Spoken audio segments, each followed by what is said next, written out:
আসসালামু আলাইকুম। আমন্ত্রণ বাংলা ভিশন সংবাদে, আপনাদের সাথে আছি আয়শা নুসরাত ইসলাম।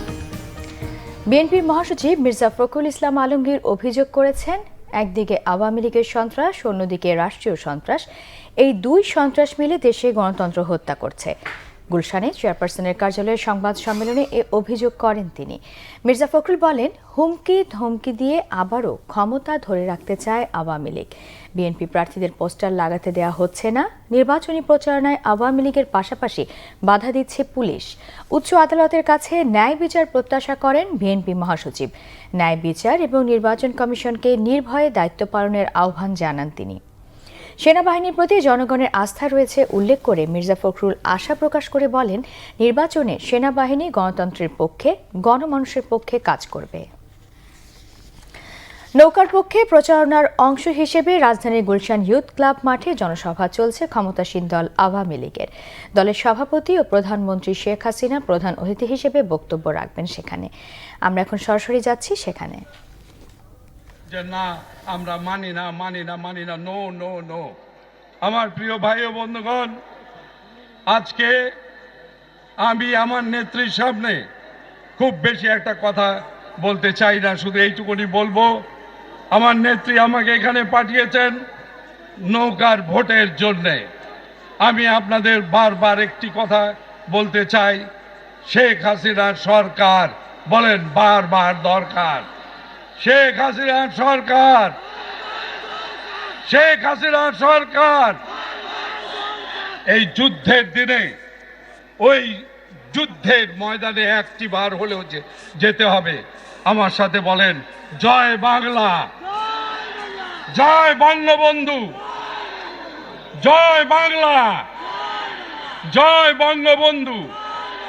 আপনাদের সবাইকে ধন্যবাদ জানিয়ে আমি জয় বাংলা, জয় বঙ্গবন্ধু বলে শেষ করলাম আমার কথা। আপনারা ভালো থাকবেন, সুন্দর থাকবেন।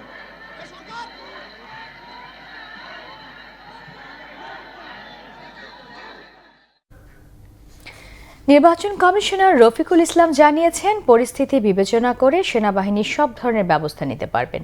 আর নারী ও সংখ্যালঘুদের ভোটাধিকার নিশ্চিতে প্রশাসন, আইন শৃঙ্খলা বাহিনী সহ সংশ্লিষ্টদের নির্দেশ দিয়েছেন আরেক কমিশনার বেগম কবিতা খানম।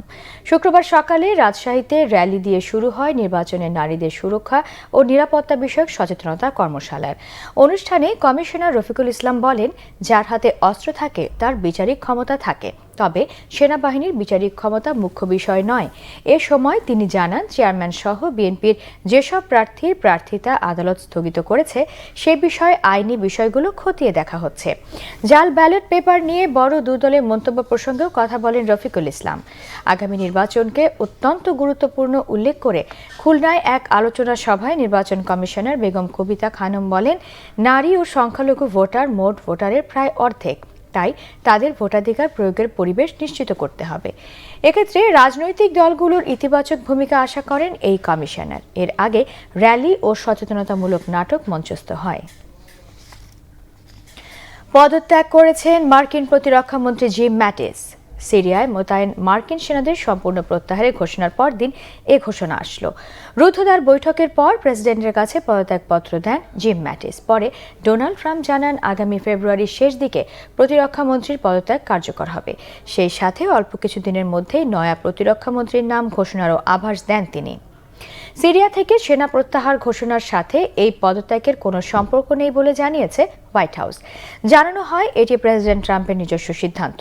গত বুধবার সিরিয়া থেকে মার্কিন সেনা প্রত্যাহারের ঘোষণায় ঘরে বাইরে ব্যাপক সমালোচিত হন মার্কিন প্রেসিডেন্ট। এই ছিল এখনকার মতো। পরের সংবাদ বিকেল 5টায়। এছাড়া ফেসবুকে বাংলা ভিশন সংবাদ সরাসরি দেখতে লগ ইন করতে পারেন facebook.com/বাংলাভিশনে। এতক্ষণ সাথে থাকায় ধন্যবাদ।